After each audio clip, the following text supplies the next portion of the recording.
박영준 장로님 기도 인도하시겠습니다. 은혜가 풍성하신 하나님 우리 아버지,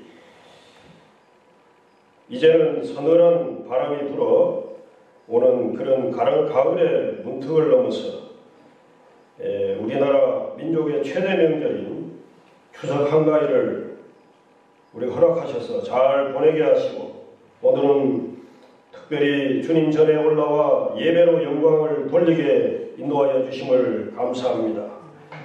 철따라 갖가지 풍성함의 은혜를 주시는 하나님, 금년에도 저희 교회에 속해 있는 온 성도님들 명절을 맞아 서로 만나서 함께 사랑을 나누게 하시고 좋은 시간도 보낼 수 있도록 인도하심을 감사합니다. 그러나 아직도 믿음이 없는 우리 주변의 부모, 형제, 자매들을 불쌍히 여겨 주시옵소서. 그래서 속히 예수 구원 천국 복음을 받아들여서 주님 전에 나올 수 있도록 은혜도 허락하여 주시옵소서. 저희 공금 서부교회를 더욱더 붙들어 주셔서 그리스도의 선한 영향력을 발하는 그런 교회가 되게 하시고, 지역과 나라와 민족을 위해서 쓰임받는 귀한 일꾼들이 많이 세워져서 쓰임받게 하여 주옵소서. 가정을 축복하여 주시고 농토를 축복하여 주시고 우리 주의 자녀들을 축복하여 주시옵소서. 특별히 하나님 말씀으로 잘 양육되게 하시고 부모님을 공경하고 또 이웃을 사랑하게 하시고 장차 주님의 귀한 일꾼으로 성장케 하셔서 주님이 주시는 은혜의 기쁨과 기쁨의 삶을 살아갈 수 있도록 인도하여 주시옵소서. 성령 충만한 교회 되게 하시고 날마다 영혼 구원의 사명을 감당케 하시고 생명의 재단이 되게 인도하여 주옵소서.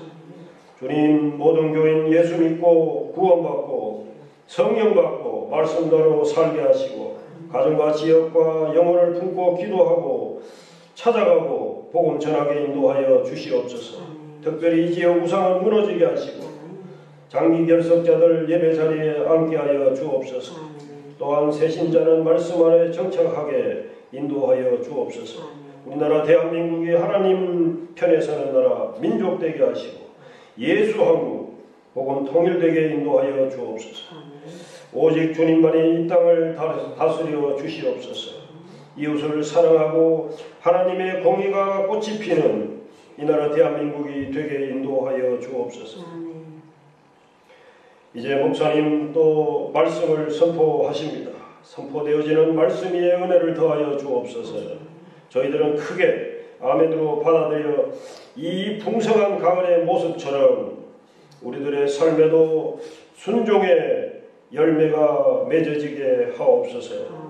예수님의 이름으로 감사하며 기도하옵나이다. 아멘. 봉헌 찬송 545장입니다.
위한 모든 약속 있는 자에게 늙지 못하고 승리 있을까 걸어가 생기를 위해서 나가세 나가세 불신 버리고 걸어가 생기를 위해서 누가위 아무증 없어도 아멘. 하나님 앞에 봉헌기도 올려드립니다. 만물의 창조주이시며 지금도 살아 계셔서 역사를 주관하시고 우리 인생의 모든 생사화복을 간섭하시고 인도하시며 또한 예비하시는 그 하나님 아버지, 하나님이 우리의 아버지가 되시고 우리 인생의 주인 되심에 참으로 감사와 영광과 존귀를 올려드립니다. 하나님께서 저희들 인생을 주관하시고 역사하심을 믿고 또한 예수 그리스도가 나의 죄를 대신해서 죽으시고 부활하시고 승천하셔서 우리의 처소를 하늘나라에 다 준비하고 나면 우리를 이 땅을 심판하며 우리를 데리러 이 땅에 오신다고 약속하신 그 약속의 주님을 나의 주인으로 믿기에 우리의 믿음의 고백으로 신앙의 고백으로 올려드리는 수입의 10의 1조가 있습니다. 하나님 믿음으로 드리오니 받으시고 한 심령 심령마다 더욱더 믿음으로 참으로 신앙으로 온전히 주님 앞에 서는 그날까지 주님의 뜻을 이루며 살아가는 모두가 되어지도록 복의 복을 더하여 주셔서 참으로 그들의 하는 손길마다 하나님의 영광을 선포하게 역사하여 주시옵소서. 선두 예물을 올려드립니다. 땅끝까지 주의 복음이 증거되기를 원하고 그것이 주님의 명령이기에 우리가 아버지 앞에 귀한 예물을 드리오니 이 예물을 통하여 아직도 주님을 알지 못하는 구원받지 못한 백성들이 주님의 자녀되고 주님의 구원함을 받는 귀한 예물로 쓰임받을 수 있도록 인도하여 주시고 역사하여 주시옵소서. 감사의 조건들을 따라서 올려드리는 감사 예물을 일일이 기억하여 주시고 그들의 마음의 소원과 아버지 하나님의 놀라운 은총을 날마다 맛보게 하시고 경험하게 하셔서 주님이 살아계심을 만방에 증거하는 귀한 감사가 날마다 끊이지 않는 그러한 심령과 그들의 모든 삶이 되도록 인도하여 주실 것을 믿습니다. 주일 예물을 드리는 귀한 손길들 일일이 기억하여 주셔서 꾸어주고 나누어주고 베풀고 선교하고 후원하며 구제하는 일에 우리의 물질을 쓰고도 남음이 있는 풍성함을 누리게 역사하여 주시옵소서. 하늘의 것으로 땅의 것으로 우리에게 날마다 공급하신 하나님을 경험하며 하나님의 이름을 높이기를 원하는 사랑하는 모든 심령들 위해 그들의 믿음대로 되어지는 역사들을 경험할 수 있기를 간절히 원하며 예수 그리스도의 이름으로 축복하며 기도하옵나이다. 아멘.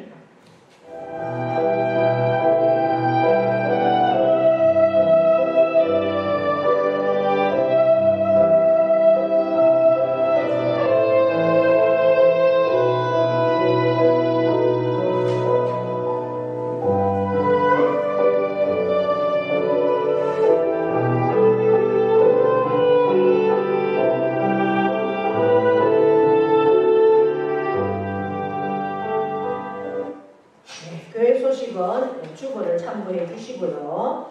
특별히 이제 지금은 추석 명절 연휴 기간인데 오늘 오후 예배는 공금교회당에서 우리가 연합으로 예배를 드립니다. 공금교회하고만 연합이 아니라 상주 북부지역 공금면, 함창 그리고 이안 이렇게 세 지역이 우리가 연합해서 목회자들의 그런 연합 모임이 있습니다. 우리가 1년에 한 번씩 부흥회도 가지고 특별히 세미나나 이렇게 특별 순서가 있어서 오늘은 공금교회당에서 우리가 5번에 보시면 복음 토크쇼 해서 이제 안재우 집사님의 하는 목화술입니다. 그래서 깡 여사가 하는 그런 복음을 전하는 건데 아이들과 함께 하셔도 굉장히 은혜가 되고 좋습니다. 여러분들 2시 반에 시작하니까 교회 차로 가실 분들은 2시까지 2시에 교회에서 출발하겠습니다. 이렇게 오시고 2시 개인적으로 가실 분들은 2시 반까지 그렇게 오셔서 귀한 은혜 함께 나누기를 원합니다. 이제 이분이 다니엘 기도회에 나오시고 나서 요즘 주가가 굉장히 높아졌어요. 그래서 한 번 모시는데 200만 원씩 드립니다. 여러분들 이런 기회 놓치지 마시고 온 가족이 함께 하면 굉장히 좋습니다. 남녀노소가 다 들어있어도 재미있는 그런 시간입니다. 그래서 2시 30분 기억하셔서 함께 해주시면 고맙겠습니다.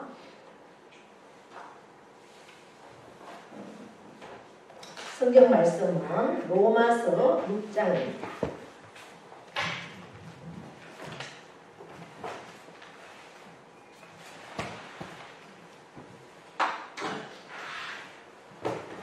(15절부터) (23절까지) 조금 깁니다. 우리가 교독하도록 하겠습니다. 그런즉 어찌하리요? 우리가 법 아래에 있지 아니하고 은혜 아래에 있으니 죄를 지으리요? 그럴 수 없느니라. 너희 자신을 종으로 내어주어 누구에게 순종하든지 그 순종을 받은 자의 종이 되는 줄을 너희가 알지 못하느냐? 혹은 죄의 종으로 사망에 이르고 혹은 순종의 종으로 의에 이르느냐? 하나님께 감사하리로다. 너희가 본래 죄의 종이더니 너희에게 전하여 준 바 교훈의 본을 마음으로 순종하여 죄로부터 해방되어 의의 종이 되었느니라. 너희 육신이 연약함으로 내가 사람의 이해대로 말하노니 전에 너희가 너희 지체를 부정과 불법에 내주어 불법에 이른 것 같이 이제는 너희 지체를 의에게 종으로 내주어 거룩함에 이르라. 너희가 죄의 종이 되었을 때에는 의에 대해 자유로웠느니라. 너희가 그때에 무슨 열매를 얻었느냐? 이제는 너희가 그 일을 부끄러워하나니 이는 그 마지막이 사망이니라. 그러나 이제는 너희가 죄로부터 해방되고 하나님께 종이 되어 거룩하게 이르는 열매를 맺었으니 그 마지막이 영생이라. 23절 함께 합독합니다. 죄의 삭은 사망이요 하나님의 영사는 그리스도 예수 우리 주 안에 있는 영생이니라. 아멘. 명령 선포하겠습니다. 명령하고 선포할 때 그대로 이루어질 것을 믿고 우리가 명령합니다. 시작. 이스라엘 자가 그대로 되리라. 하나님 보시기에 좋았다. 잘 됩니다. 더 잘 됩니다. 할수록 더 잘 됩니다. 감사합니다. 더 감사합니다. 감사하는 기적이 일어납니다. 아멘. 할렐루야. 네, 우리 옆에 분과 인사합니다. 오늘도 우리는 이겼습니다. 네, 자 우리가 통해서 은혜를 누리고 있습니다. 오늘은 로마서 6장 15절에서 23절 제목을 이렇게 정했습니다. 당신은 누구의 종입니까? 이렇게 정했습니다. 누구의 종입니까? 사도 바울이 신약 전서를 통해서 정경으로 채택되어 있는 말씀, 편지가 13권입니다. 그 13권들의 편지를 보면 편지니까 항상 먼저 인사를 합니다. 우리가 편지를 쓰면 인사부터 먼저 하죠. 그러면서 어떤 인사부터 하느냐? 자기를 소개하는 인사부터 합니다. 나는 그리스도의 종입니다. 이런 인사를 합니다. 네. 어느 편지에서든지 나는 그리스도 예수의 종 바울입니다. 이렇게 인사를 합니다. 나는 그리스도를 섬기는 종입니다. 이런 말이죠. 이 로마서는 로마에 있는 교회 성도들에게 보내는 편지입니다. 아직 로마 교회는 한 번도 바울이 방문한 적은 없었습니다. 그리고 본인이 개척한 교회도 아닙니다. 그럼에도 이제 앞으로 내가 로마 교회를 방문할 것이고 지금 교회로 세워져 있는 당신들, 교회는 예수 그리스도를 믿는 사람들의 모임이니까 당신들에게 정말 내가 확인하고 싶은 게 있어. 그거는 당신들이 진정 누구의 종이냐를 묻고 싶은 겁니다. 그래서 로마 교회 성도들에게 당신들은 누구의 종이냐 이렇게 묻는 겁니다. 이 질문이 로마 교회 성도들에게만이 아니라 저와 여러분에게도 묻는 하나님의 메시지라고 저는 생각이 되어집니다. 우리 자신에게 정말 나는 누구의 종인가 스스로 한번 물어볼 수 있기를 바랍니다. 바울은 당당하게 어느 편지에서든지 나는 그리스도 예수의 종이다 이렇게 나를 밝히고 있습니다. 그렇다면 저와 여러분도 누군가에게 편지 쓸 때 나는 그리스도 예수의 종 김애금 목사이다 이렇게 당당하게 쓸 수 있는가? 여러분들 지난 한 주간 참으로 분주하셨죠? 네, 그리고 아마 행복하셨을 겁니다. 많이 바쁘셨을 겁니다. 네, 한 주간 지내신다고 고생하면서도 아마 행복했을 겁니다. 이제 오늘 우리가 본문 가운데서 15절에서 23절을 읽었는데 특별히 15절에서 23절 가운데 말씀을 한 절을 꼭 붙들으라고 한다면 저는 22절을 붙들으라고 말씀드리고 싶습니다. 22절 우리 함께 읽어볼까요? 그러나 이제는 너희가 죄로부터 해방되고 하나님께 종이 되어 거룩함에 이르는 열매를 맺었으니 그 마지막은 영생이라. 아멘. 여러분 우리가 가장 많이 암송한 말씀은 23절이죠. 23절은 많이 암송했습니다. 그러나 22절은 우리가 잘 몰랐을 건데 오늘 저는 22절을 여러분들이 붙들기를 원합니다. 그러나입니다. 그러나는 어떤 접속사입니까? 앞에 말과 연결되는 말이 반대되는 거죠. 그러나 이전까지는 너희가 누구의 종이 되었다? 죄의 종이 되었지만 이제는 죄로부터 해방되었다. 할렐루야. 네, 그렇게 우리에게 죄가 해방되었다라고 선언하고 있습니다. 그래서 오늘 22절의 말씀은 결국 뭐냐? 구원받은 성도는 이렇게 삶을 살 수 있다라는 것을 소개하고 있습니다. 이제 22절 말씀을 중심으로 오늘 본문을 살펴보면 구원받은 성도의 삶의 그 단계를 우리에게 말씀하고 있습니다. 첫 번째 단계가 뭐냐? 진정 예수 그리스도가 나를 위해서 십자가에 죽으시고 부활하시고 지금은 살아계셔서 하나님 보좌 우편에서 우리를 위하여 중보하시면서 또 우리의 처소를 다 준비하고 나면 반드시 심판의 주님으로 이 땅에 오실 것을 믿고 구원함을 받은 성도라면 어떠한 그 삶을 가지고 살아야 되느냐. 그 삶의 1단계가 22절을 통해서 볼 때 첫 번째 죄로부터 해방되었다 이렇게 선포하고 있습니다. 할렐루야. 네, 해방이 뭡니까? 해방은 우리에게 참 상당히 친숙한 단어죠. 해방은 어떤 속박되어 있던 그런 것들에서 자유함을 얻는 것이 해방입니다. 우리나라 사람들에게는 8.15 36년 동안에 일본에서의 그 치하에서 해방되었던, 그래서 해방은 익숙한 단어죠. 이스라엘 백성들도 해방은 굉장히 경험을 많이 했고 익숙한 단어입니다. 430년의 애국 생활에서 그들은 해방되었습니다.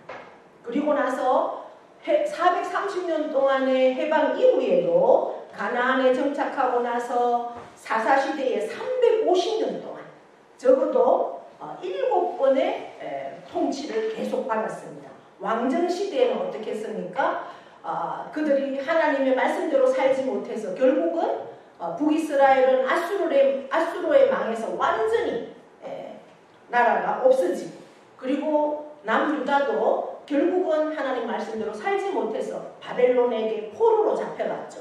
포로로 잡혀가서 70년 동안 그들이 바벨론의 통치를 받았습니다. 예수님 시대에도 이 바울이 사역할 때도 어디에 통치를 받았습니까? 그들은 로마 제국의 억압을 받고 있던 그러한 상황입니다. 그러니까 이스라엘 백성들도 해방이란 이 단어가 아마 특별하게 설명하지 않아도 그 해방에 대한 단어, 또 해방이 주는 기쁨과 감격은 이미 그들이 다 알고 있었을 것입니다. 바울은 그런 이스라엘 백성들, 특별히 예수 그리스도를 믿는 그러한 자들에게 구원받은 성도들은 죄에서 해방된 사람이다 라고 선언하고 있는 것입니다. 우리를 죄에서 해방하기 위해서 우리의 배후에는 삼위 하나님, 성부와 성자와 성령 하나님의 놀라운 역사가 있다라고 그렇게 선언하고 있습니다. 성부 하나님은 우리의 구원을 약속해 주셨습니다. 그리고 누구를 보내주셨죠? 독생자 예수 그리스도를 보내주셨습니다. 그리고 그 성자 예수님은 이 땅에 오셔서 성부 하나님의 그 말씀 앞에 순종함으로 성육신 하셨고, 죄 없으신 예수님께서 나 대신에 나를 위해서 십자가에 죽으심으로 죄값을 치러주셨고 부활의 첫 열매가 되어주셨습니다. 그리고 성령 하나님은 우리가 예수 그리스도를 계속해서 믿을 수 있도록 우리를 도와주고 또 우리의 마음을 위로해주고 변호해주고 계속해서 역사해 주시는 분이 성령 하나님이십니다. 그래서 아담으로부터 우리에게 들어왔던 그 죄, 원죄가 이제 성부, 성자, 성령 하나님의 놀라운 역사를 통해서 우리를 완전히 해방시켜 주었다. 죄에서 해방시켜 주었다. 그래서 나는 죄로부터 해방되었다. 할렐루야. 이 사실을 우리가 반드시 믿을 수 있기를 바랍니다. 그리고 이제 두 번째 단계는 뭐냐? 22절에 보니까 죄로부터 해방되고 또 어떻게 되었다고 합니까? 누구의 종이 되었다고 합니까? 하나님께 종이 되었다. 이렇게 말합니다. 죄로부터 해방되었기 때문에 이제는 하나님의 종이 되었다라고 말씀합니다. 오늘 16절에도 보시면 순종의 종 이렇게 되어 있죠. 순종의 종으로 의에 이르느니라 이렇게 되어 있고, 18절에는 죄로부터 해방되어 의에게 종이 되었느니라, 19절에도 의에게 종이 되었다 이렇게 말씀하죠. 20절에도 죄의 종이 되었을 때에는 의에 대하여 자유로웠다. 이것은 의에 대하여서는 그대로 죄의 종으로서만 속해 있다라는 말씀이죠. 사람은 태어날 때부터 누군가에 의지하며 살게 되어 있습니다. 옛날에 우리 고대에는 뭐 꼭 그렇게 먼 그러한 시간 속으로 거슬러 올라가지 않아도 아마 우리 권사님, 집사님들 세대에도 삼부종사라는 그러한 단어를 우리가 잘 기억하고 있을 겁니다. 우리 무정순 집사님 때만 해도 그랬을 것입니다. 저희도 유교 가정에서는 아마 그런 얘기들을 저희 언니가 저하고 6살 차이 나는데 저희 언니가 연애 결혼을 했거든요. 그러니까 저희 언니가 이제 이제 70대 초반이 되겠죠. 6살 차이 나니까 71살 1밖에 안 되는데도 연애 결혼했다고 우리 어머니가 결혼식장에도 안 갔다는 거 아닙니까? 그 정도였으니까. 그러니까 삼부종사라는 거는 어렸을 때는 아버지를 따라야 하고 시집 가서는 남편을 따라야 하고 늙어서는 자식을 따라라 이런 말로 계속해서 교육을 시켰던 그러한 시대가 유교 사회였죠. 그렇습니다. 누군가를 따라야 하는 그러한 모습으로 우리를 만들어 놓았다는 겁니다. 하나님께서.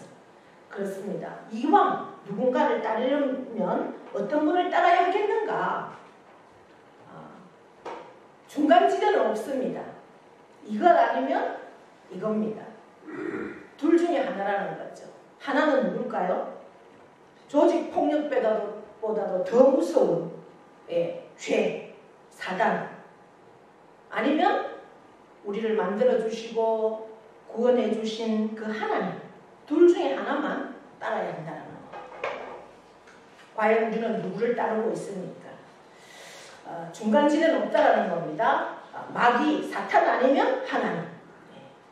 그렇습니다. 세상에 아무리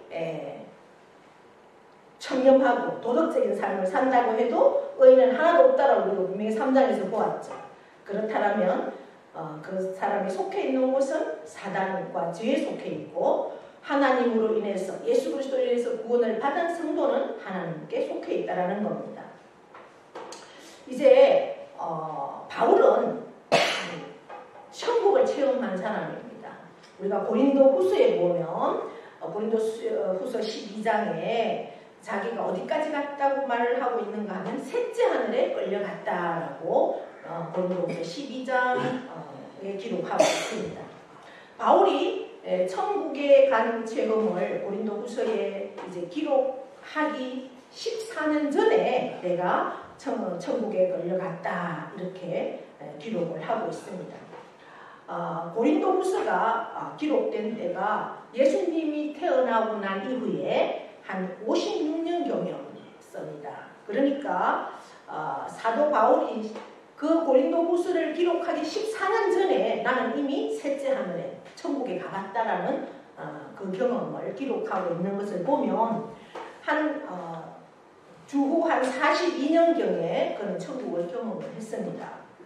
바울은 예수님 당시에 예수님이 성천하고 그 이후에 굉장한 학자였죠. 가말리엘의 문화생이었고 유대인 중에 유대인 율법학자로서 예수님을 믿는 사람을 그리스도로 개종한 사람을 잡아다가 감옥에 넣거나 죽이는 그러한 일에 앞장섰던 사람입니다. 그러던 그가 어느 날 이제 다메섹에서 그 예수 믿는다라는 소식을 듣고 그 사람들을 잡으러 가던 중에 그 길에서 빛을 만났죠. 그러면서 음성을 들었습니다. 그 빛이 얼마나 강한지 눈을 뜰 수가 없었습니다. 그러면서 어떤 음성을 들었습니까? 사울아 사울아. 그때는 바울이라는 이름으로 바뀌지 않을 때죠. 이 바울은 로마식 헬라식 이름이고 사울아 사울아 왜 나를 핍박하느냐라는 음성이 들려왔습니다. 그때 이 사울은 아니 당신은 누군데 핍박한다고 하느냐. 나는 너가 핍박하는 예수다. 이렇게 음성이 들려왔습니다. 나는 예수를 핍박한 적이 없어. 그랬을 때 나를 믿는 성도를 핍박하는 것이 곧 나를 핍박하는 것이다. 라는 겁니다.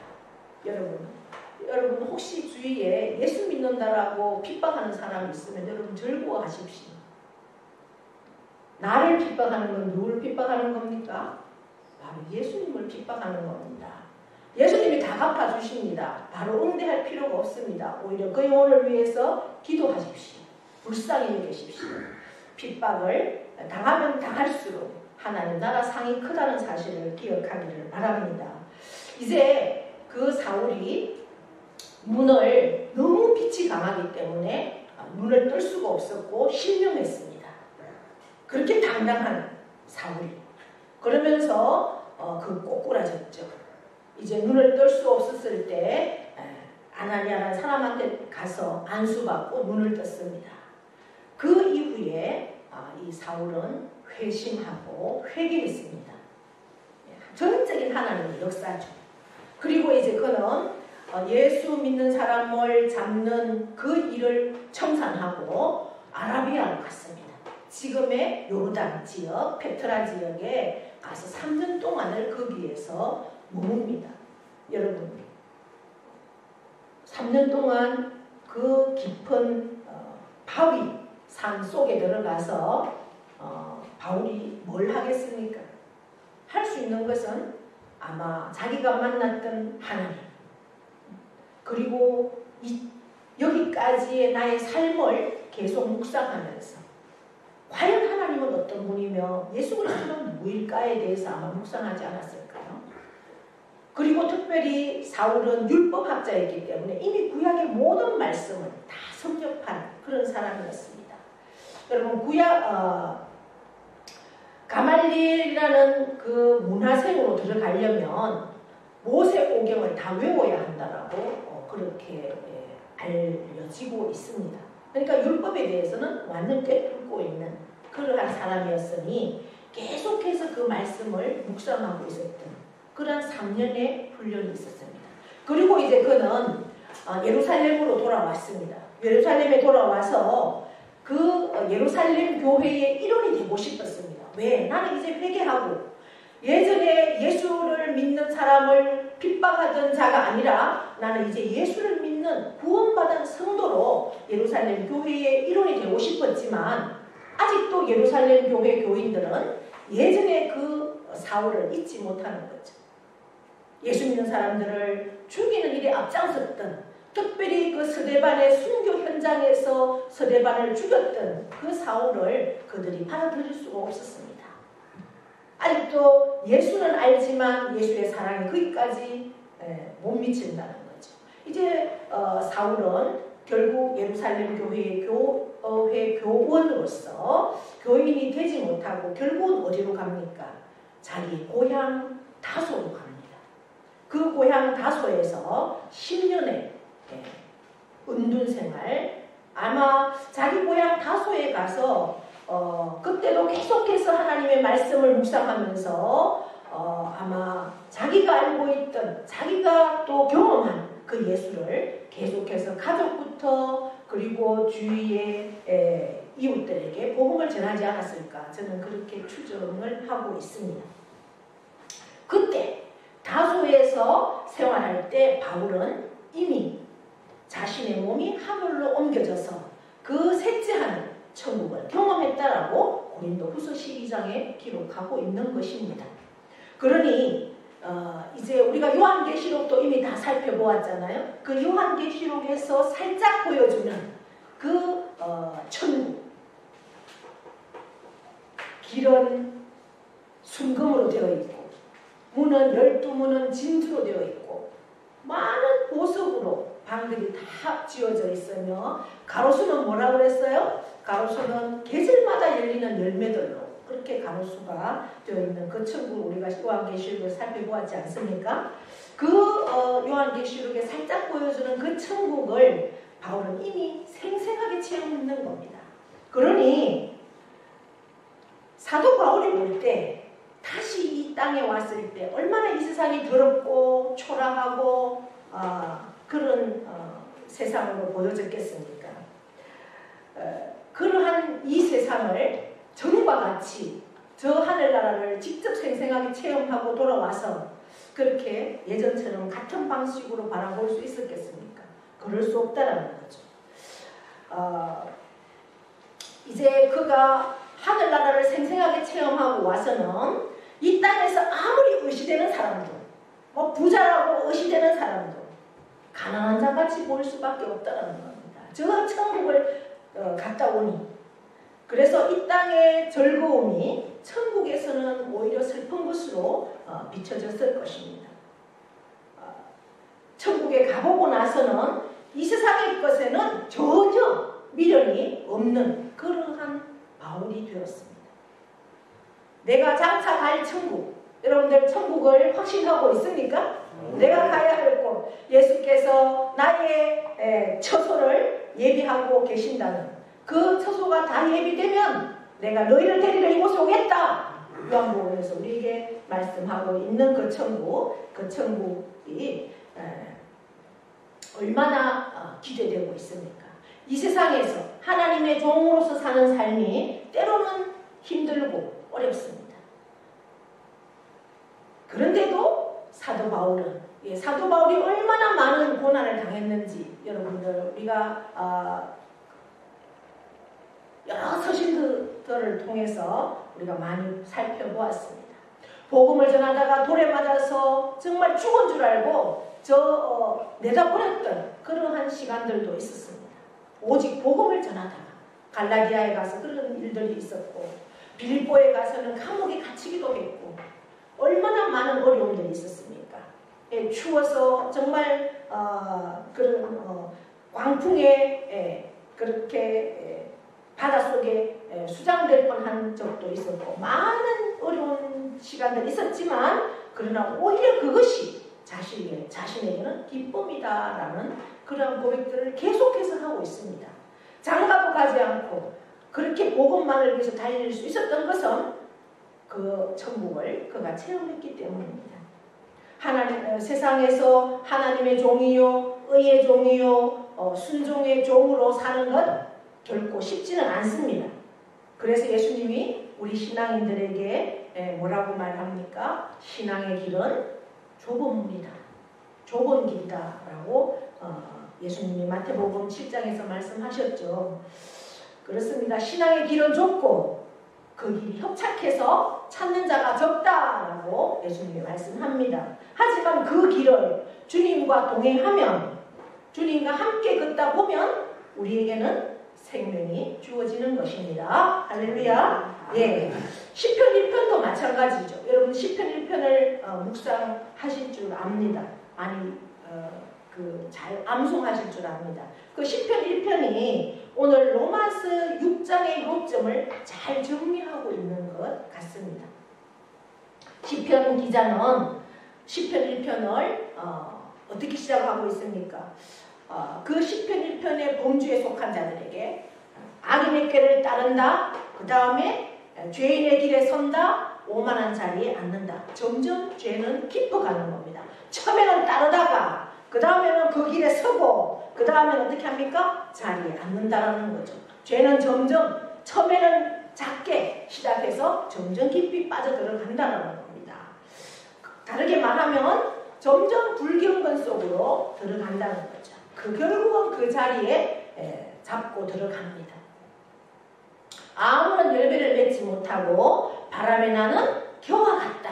메마른 식물이 되어서 영원한 심판을 당하게 된다라고 시편 1편에 기록합니다. 그러면서 그러나 경건의 가운데 행하는 사람은 의인이라고 표현하면서 어떤 사람이냐? 여호와의 법을 즐거워하고 주야로 말씀을 묵상하며 사는 사람인데 그런 사람은 어떠한 열매를 맺는다고 합니까? 시냇가에 심은 나무가 철을 따라서 많은 열매를 맺는 것처럼 그 모든 행사가 어떻다고요? 형통하다. 아멘. 네.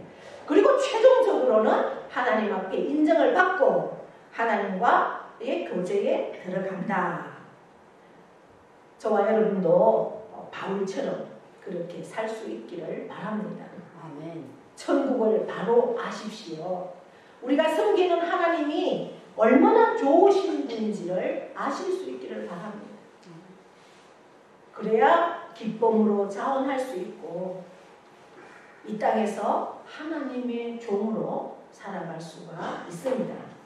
그것이 죄에서 해방되고 그 다음 두 번째 하나님의 종이라는 거죠. 이제 세 번째 구원받은 성도의 삶의 세 번째 단계는 22절을 통해서 보면 뭡니까? 거룩함에 이르는 열매를 맺는다라고 되어 있습니다. 거룩함에 이르는 열매를 맺는다. 우리가 하나님을 주인으로 삼고 살게 되면 자연적으로 하나님을 닮아가게 됩니다. 하나님의 기쁨이 되는 삶을 살아가게 됩니다.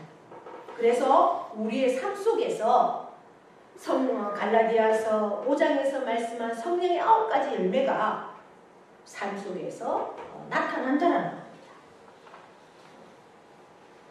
거룩함에 이르는 열매를 우리 몸을 하나님의 종으로 드리기만 하면 열리게 되어 있다는, 안 열리는 게 비정상이다.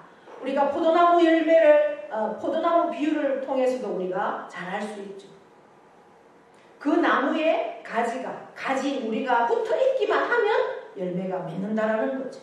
하나님의 종이면 반드시 거룩한 열매가 맺어진다라는 겁니다. 그래서 성령의 그 9가지 열매를 무럭무럭, 그리고 그 9가지 열매는 다 따로따로가 아닙니다. 한꺼번에 그러한 열매들이 맺어진다라는 겁니다. 그러면서 이제 마지막 구원받은 성도의 4단계는 뭐냐? 오늘 22절 통해서 볼 때는 뭐라고 합니까? 그 마지막은 영생이라. 22절 하반절에도 그 마지막 이 하반절에 그 마지막은 영생이다. 그러면서 23절에 죄의 삭은 사망이요 하나님의 은사는 그리스도 예수 우리 주 안에 있는 영생이다 라고 또 선포하고 있습니다. 23절을 찰스 스푸르전 목사님은 이렇게 말했습니다. 23절을 기독교의 격언이고 기독교의 황금 문장이고 그러면서 하늘을 가로질러 기록될 만한 하나님의 진리다 라고 그렇게 했습니다. 죄의 싹은 사망이다 라는 말부터 보면 싹은 헬라어로 옵소니온, 그래서 일반적으로 우리가 싹이라 그러면 어떤 겁니까? 어떤 우리가 일을 했을 때 정당한 대가로 받는 보수를 싹이라고 하죠. 그런데 오늘 여기에서 말하는 싹, 이것은요 어떤 싹인가? 그냥 싹이 아닙니다.